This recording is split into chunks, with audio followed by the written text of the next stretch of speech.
Vamos falar agora sobre Mata Atlântica, mas destacando as epífitas vasculares. Agora eu vou mostrar para vocês o corte transversal da folha de uma orquídea. E o que nós vamos observar como estratégias adaptativas anatômicas desta folha? Vejam bem, neste corte transversal da anatomia foliar, a gente vai perceber a epiderme, que eu vou ampliar para vocês, certo? Epiderme unistratificada, ou seja, né, uma camada só de células.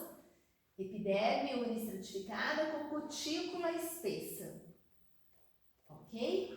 E aí, o que nos chama bastante atenção quando a gente analisa a anatomia desta orquidácea epífita é justamente a presença do parênquima aquífero. Então, essa folha, ela contém uma grande quantidade de parênquima aquífero, que é uma estratégia anatômica importante ao hábito epifítico, visto que essa folha, ela não tem as raízes em contato com o solo. Sempre lembrando, né, gente, que as epífitas não são plantas parasitas, tá? As epífitas, elas apresentam estratégias morfoanatômicas e fisiológicas em resposta ao hábito, então elas conseguem retirar água e nutrientes da atmosfera, elas fazem todo o seu processo fotossintético, enfim, não confundam, por favor. E aqui o que eu quero chamar a atenção de vocês é que neste parênquima aquífero, a gente observa, né, em corte transversal, essas células que a gente denomina de células em concertina. Essas dobras que vocês percebem aqui nas células, elas apresentam uma característica estrutural muito importante, porque quando essas células estão túrgidas, elas têm a possibilidade ainda de acumular mais água em seu vacúolo e têm a capacidade de expandir essa área superficial. E ao mesmo tempo que elas apresentam, né, essas células em concertina, porque elas funcionam como se fosse uma sanfona, né? Elas também apresentam essas barras de espessamento. E essas barras de espessamento, elas podem ser tanto de celulose como de lignina. E essas barras têm um papel importante, por quê? No sentido inverso, ou seja, quando não tem água disponível no vacúolo dessas células, essas barras evitam o colapso dessas células. Então vejam que interessante, né? As células em concertina, elas possibilitam, né, esse aumento da área superficial ao acumular água, mas ao mesmo tempo, diante do déficit hídrico, evitam o colapso dessas células justamente porque apresentam essas barras de espessamento. Vou ampliar para vocês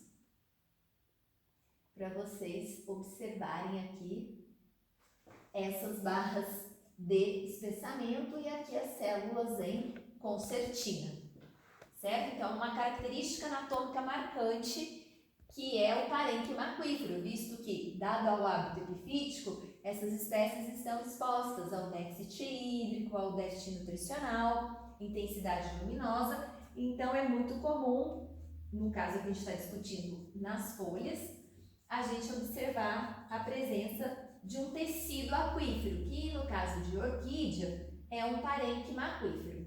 O que vocês estão visualizando aqui e aqui, inclusive com muitas células lignificadas, são os feixes vasculares, tudo bem?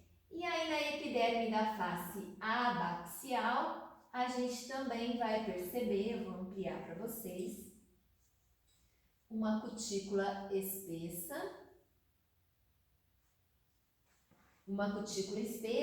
e notem que o formato das células da epiderme também tem uma importância no que se refere ao processo de reflexão da luz, tá? Não é uma célula totalmente retangular como a gente verificou até agora. Então vejam que interessante, a gente está falando de um bioma, né, que é a Mata Atlântica, mas aí destacando dentro deste bioma as epífitas.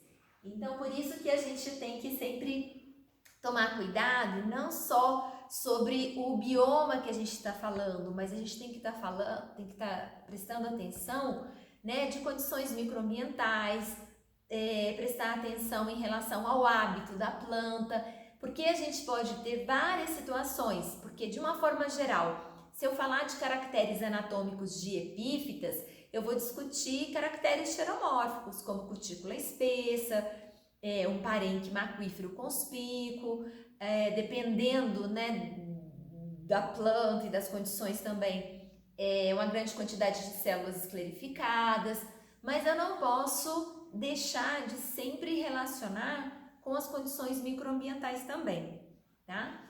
Por que eu estou falando isso para vocês? Porque eu vou mostrar para vocês agora uma outra epífita que é uma samambaia, que é a Vandenboschia radicans.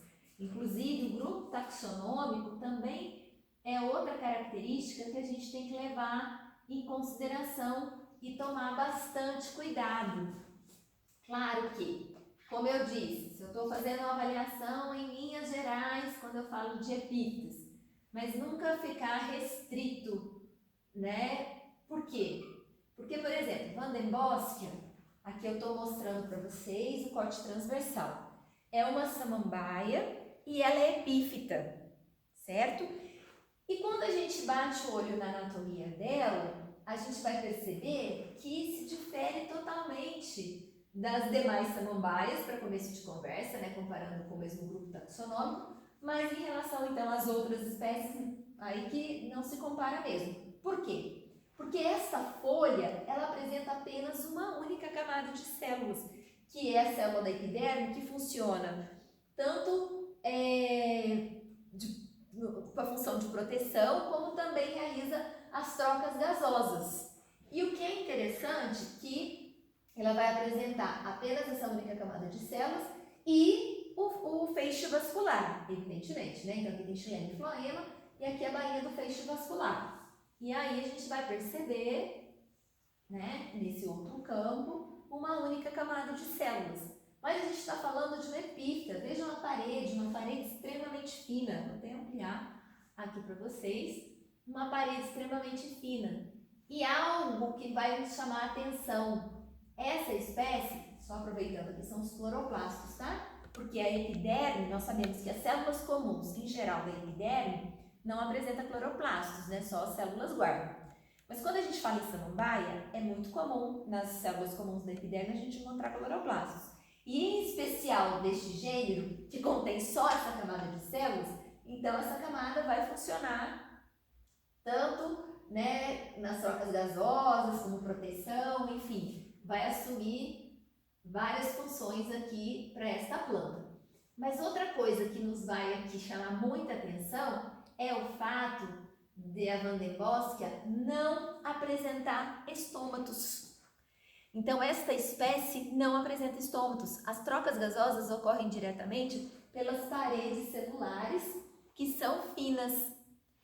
Mas aí, vejam bem, eu estou falando para vocês de uma espécie epífita, que está exposta, entre aspas, né, ao déficit hídrico, ao déficit nutricional, ao hábito epifítico, que por si só já nos leva a pensar sobre caracteres xeromórficos.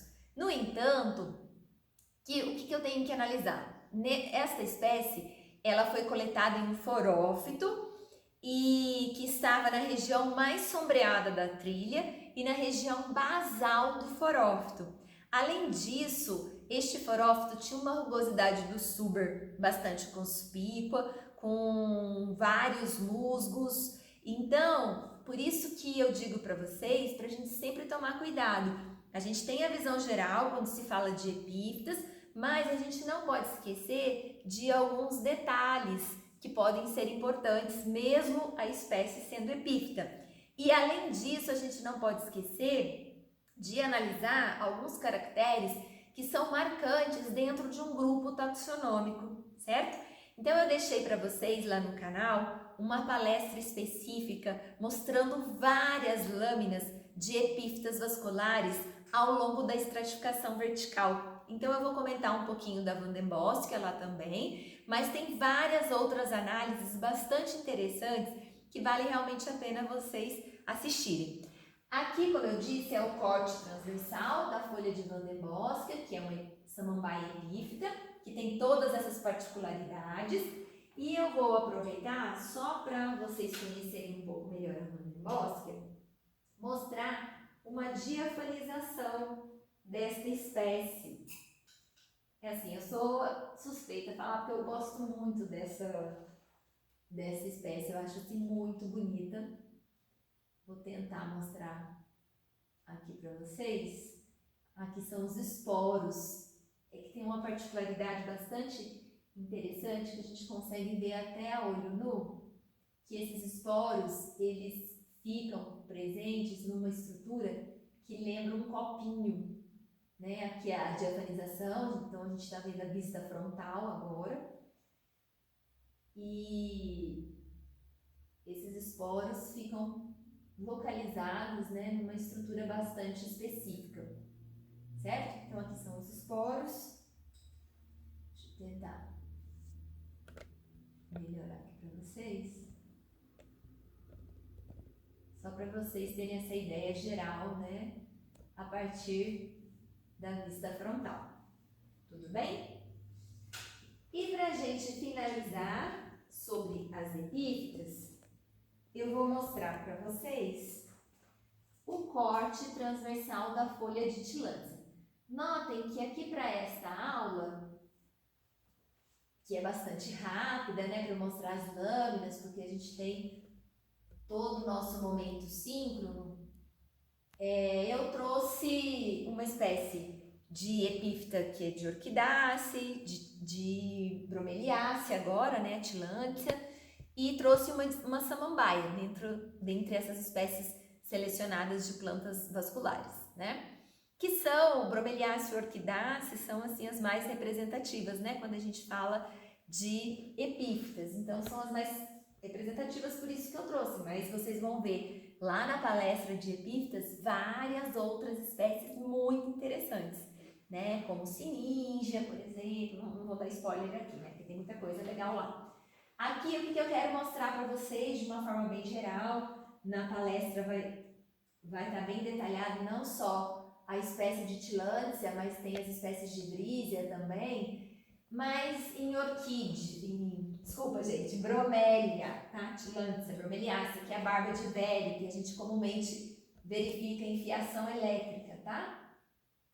O que a gente vai perceber? Deixa eu pegar uma região melhor aqui para eu mostrar para vocês.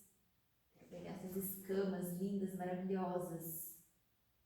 Então aqui a gente tem uma epiderme unistratificada. Em tilândsia, em bromélia em geral, né, a gente percebe a presença de escamas. Então a gente está vendo aqui essas escamas em corte transversal. Ah, professora, eu esqueci esses detalhes das escamas, mesmo em corte transversal, longitudinal. Quais são as células que compõem as escamas? A gente tem todas essas aulas básicas lá no nosso canal do YouTube, tá, gente? Na aula de epiderme. E aí, o que eu quero mostrar para vocês? Deixa eu só posicionar corretamente aqui a face da folha, né? Deixa eu ampliar. Destacar.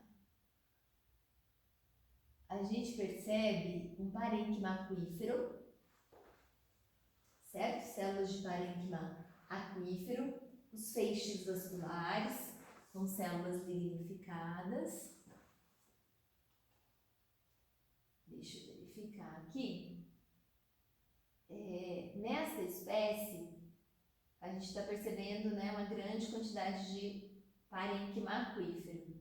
Dependendo da espécie, a gente vai perceber também a presença de aerênquima, tá? Dependendo da espécie. Lembra que a gente falou daquelas células em concertina? A gente também consegue evidenciar aqui.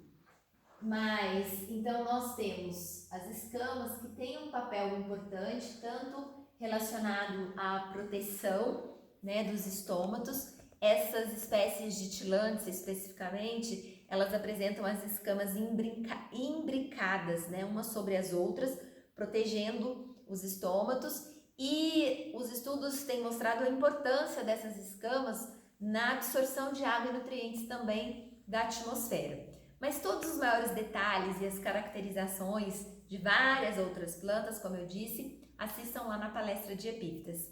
Até mais, gente!